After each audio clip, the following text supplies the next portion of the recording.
As community of Roastbrief, we have an incredible pleasure to talk to Jessie Zinn, that she now is part of Avocados and Coconuts as director. Jessie, how are you? How do you feel today?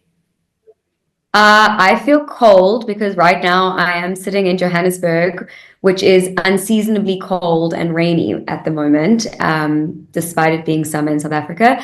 But although I'm feeling cold on the outside, I'm feeling very warm and fuzzy on the inside because, of course, I am part of the Avocados and Coconuts family and thrilled to be a part of their roster. Congratulations on that. And to start with this interview, I would like to ask you what attracted you to Avocados and Coconuts for your first USA representation, and how do you see this collaboration shaping your career? Yeah, so I have been a longtime fangirl of Avocados and Coconuts. I've been following their work for quite some time. Prior to getting in touch with Dahlia, long before that, following directors like Spencer McDonald. And something that's really always drawn me to their work is the way that their work across the board fuses a sense of creative integrity with brand storytelling, especially when it comes to brand films or spots. And, to produce work that sort of does a lot of good in terms of selling a product or selling a brand, but at the same time retaining a sense of emotional and creative integrity is really incredible, very rare to find. And so, I think I've just always been really blown away by their consistency in terms of their storytelling across the board. And, for me as a director, the kinds of stories and work that I'm drawn to always has an element of human truth in whatever I make, whether it's a documentary or if it's a 60-second commercial, which is what I'm currently in post-production on. I think that there is always a human truth that can be found in any script, in any story. And Avocados and Coconuts really always has such a beautiful way of portraying that human truth. And so I think that going ahead in terms of my career, I really look forward to collaborating with them because I see them as creative collaborators, not just, a production company. And so, yeah, moving forward as a director, I'm really excited to see the kinds of work that we work on together and sort of creating work that I think really speaks to a sense of human truth and a type of nuanced storytelling that I think the world is really hunger to see more. Yeah, totally. It's an important part to know how to do a good storytelling. Yeah. And you have all the experience and the knowledge to do it.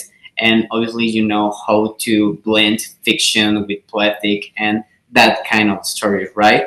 And how do you approach of storytelling to maintain authenticity while crafting visual, compelling narratives? Tell us something about it. To be completely honest, every job there is no. It's like the question, how long is a piece of string?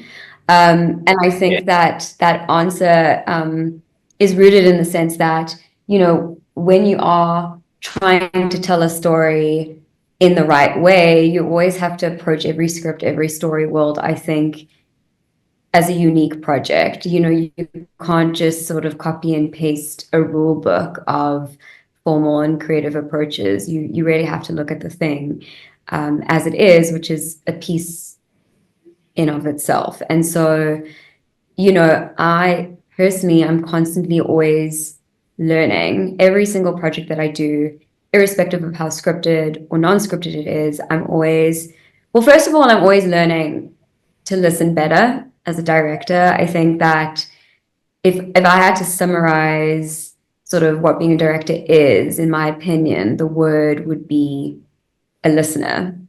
And I think that, that comes down to listening to the people that you're telling the stories with, but then also listening to the story, listening to the words, listening to what the story needs to be, and the shape it needs to take effectively. And so when it comes to merging documentary and fiction, I think that also comes from sort of the stories that I'm telling, because often those stories do lend itself towards a sort of hybrid approach to the stories. And so, if a piece feels like it authentically has a sort of raw, real, grounded sense in the storytelling, then I'm always very excited to sort of approach it in that hybrid way, in looking at the documentary and the fiction world and how they can merge and overlap. And I think that also, in this world of overconsumption of media, I think more and more so what we are learning is that people really want truth. They want a sense of people. They want a sense of reality. And so I think also just being hyper aware of that, being hyper aware of the fact that, like, me as a viewer, what do I want to see, and so creating from that kind of a position, but then also always making sure that I'm listening to the story and creating what the story needs to be in the shape that it needs to be.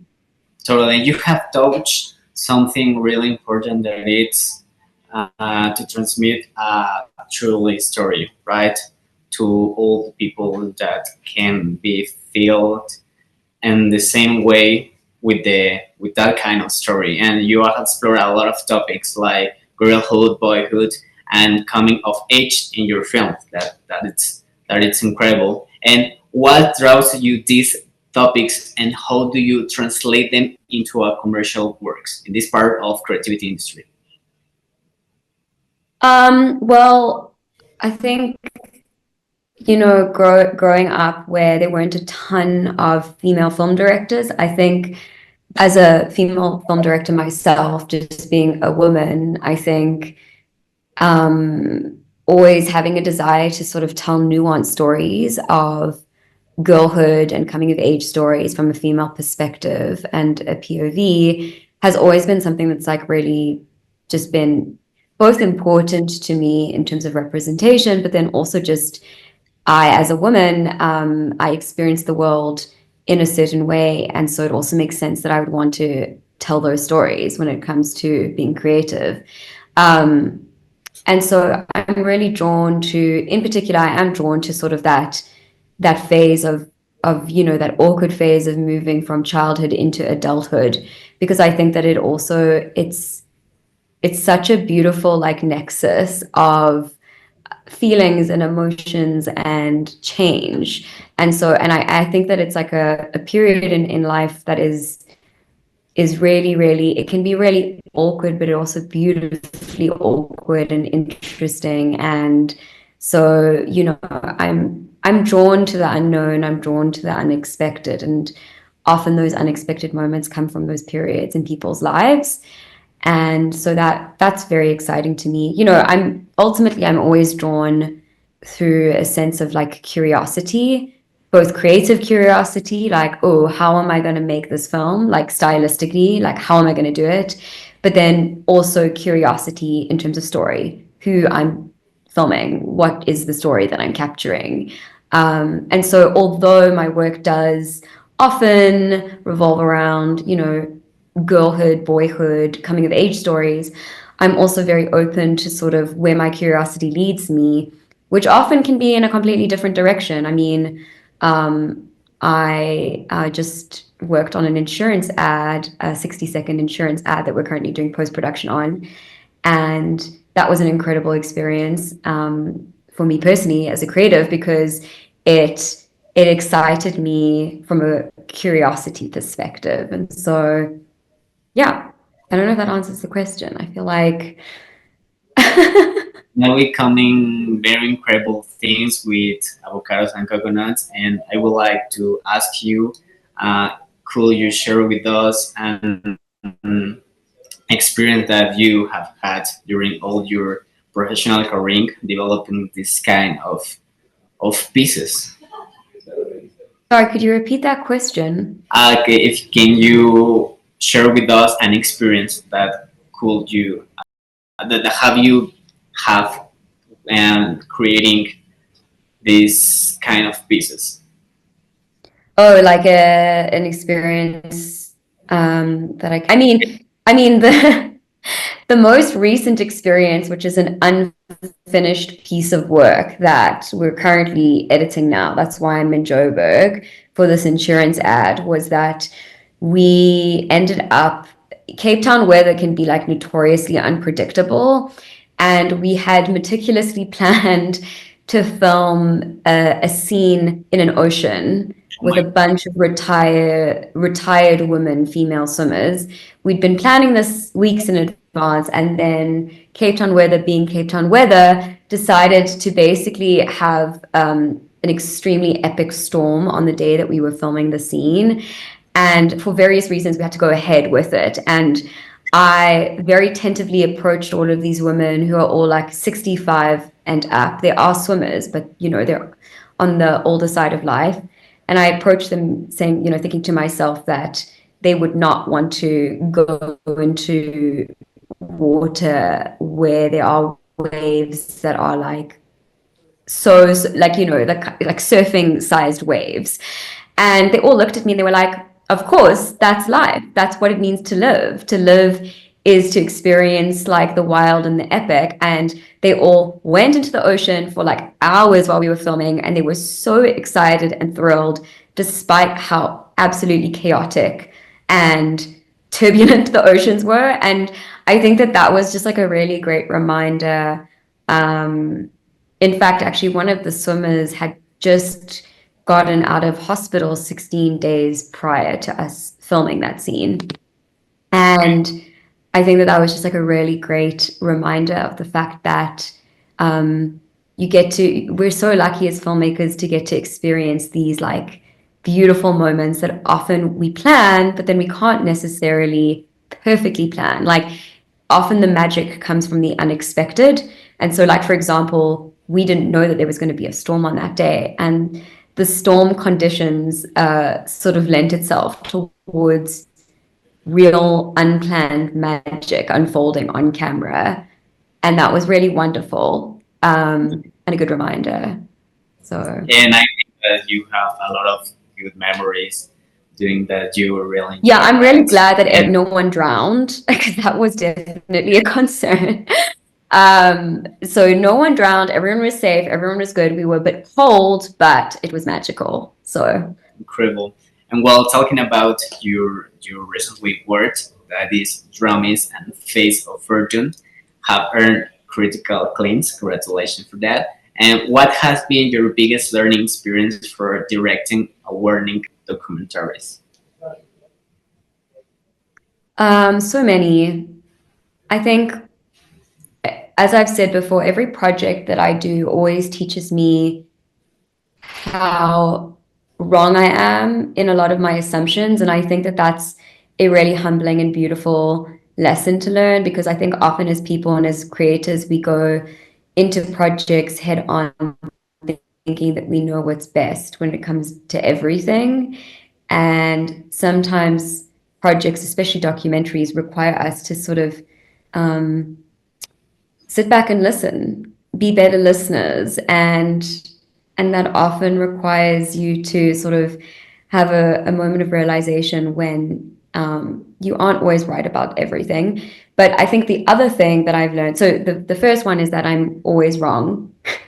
That's my first lesson. Then the second lesson is there's a quote that goes as follows: done is better than good.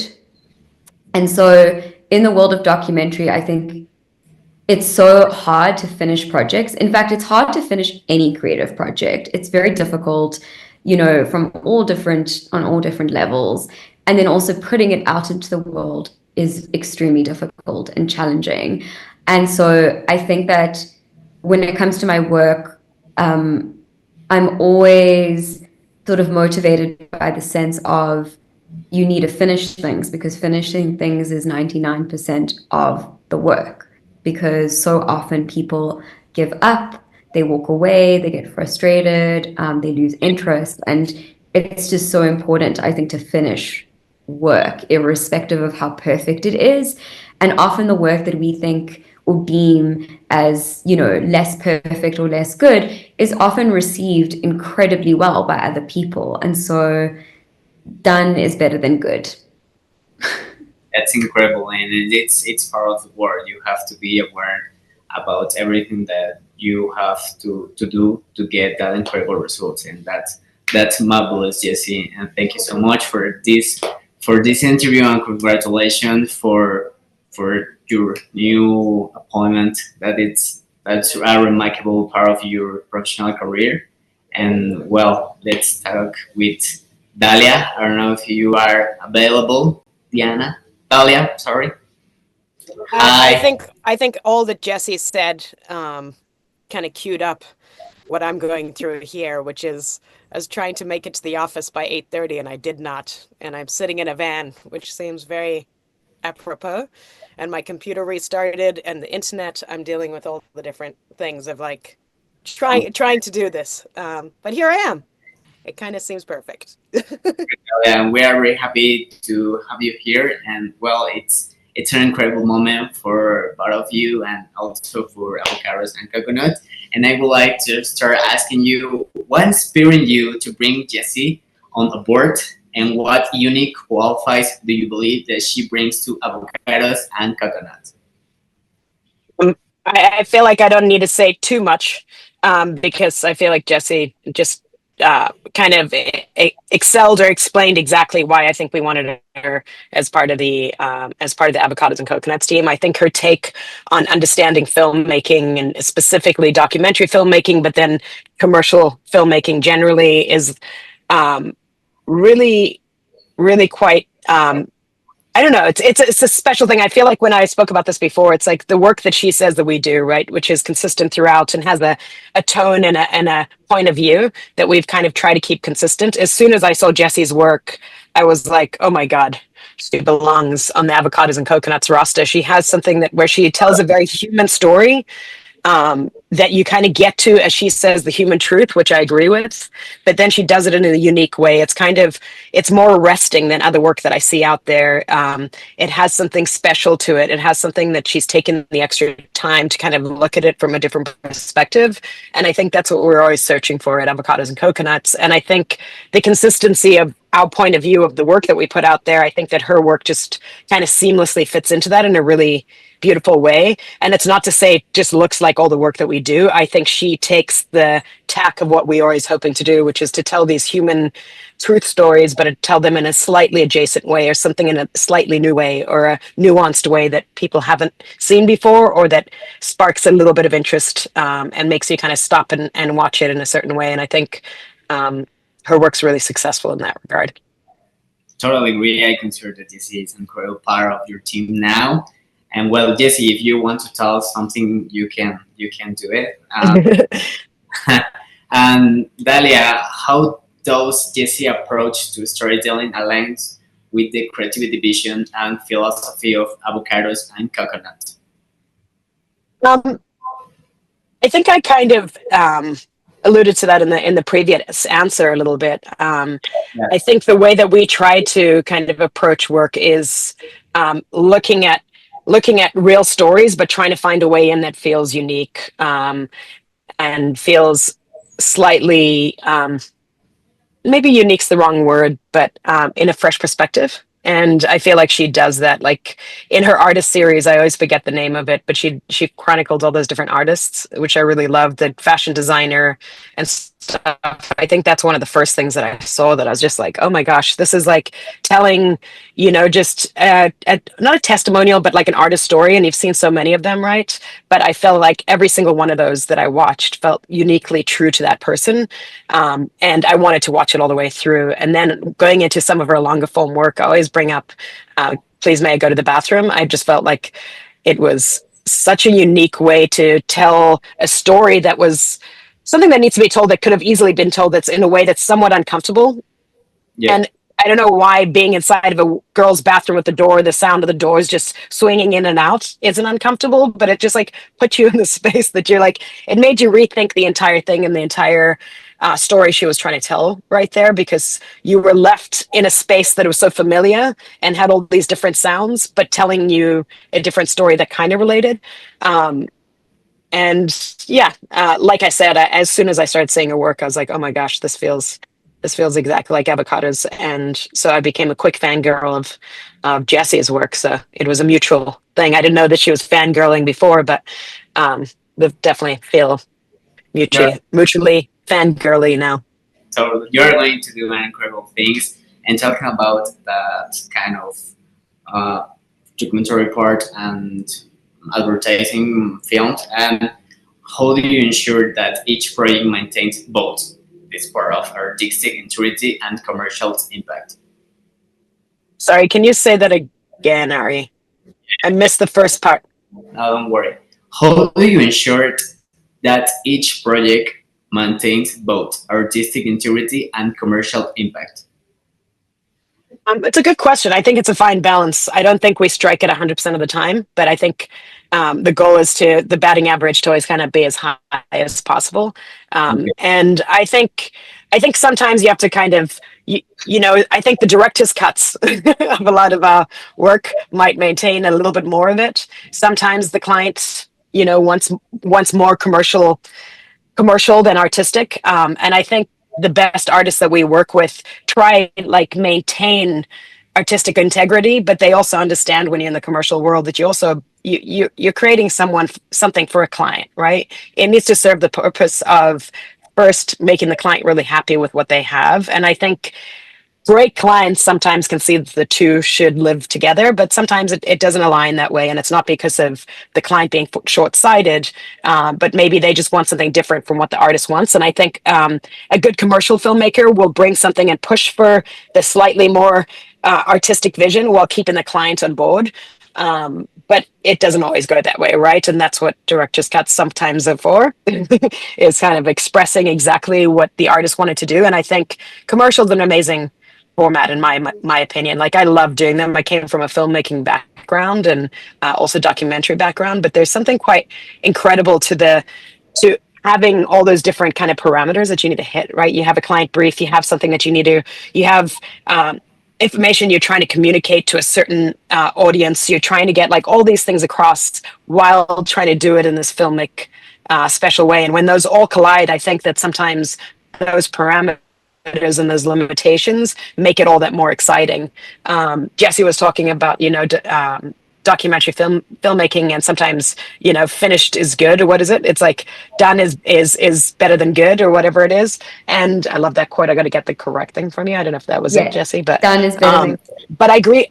Yeah, done is better than good. And I agree. It's like having a commercial deadline where you have to get something done. It's like getting reps in, right? As a filmmaker or as an artist, where you have to you have to stay within these certain lanes, and you have to create something that hits all those different things. And I feel like it's kind of a creative challenge. It's fun to rise to the challenge. And sometimes, client and ask gets in the way of create full artistic expression. And other times the full artistic expression actually comes through the different channels and limitations that you have to kind of hit in communication points. I think that it's a good improvement to have this both perspective, the artistic way to improve it, to have a good impact for all people, and that's incredible. I know that you will do incredible things. It will be coming a lot of good things, and congratulations for that. And well, the last question, Dalia, and as we know, Jessie now is part of your roster. What kind of projects are collaborating you most excited to develop with her? What is coming?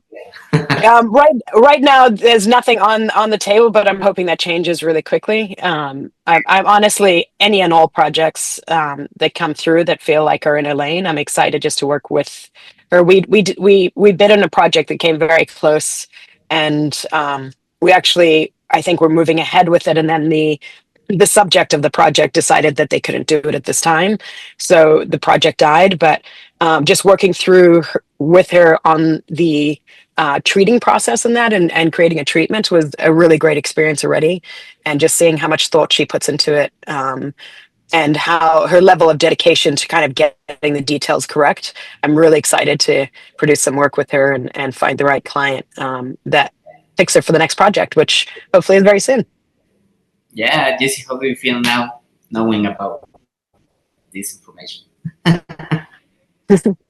Sorry, what did you say? How do you feel? Well, you're going to do good things. I know that it's not something on the table, but Yeah, no, I mean, it was a great experience working alongside Dahlia for that treatment. And Dahlia's partner, creative partner, producer, development, creative director, yes.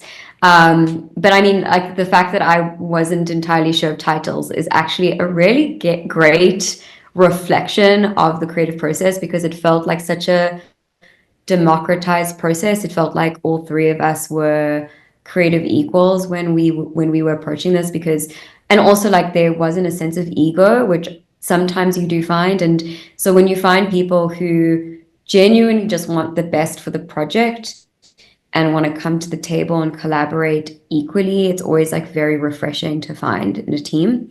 And that's definitely what I felt like for that process that we did together for that project.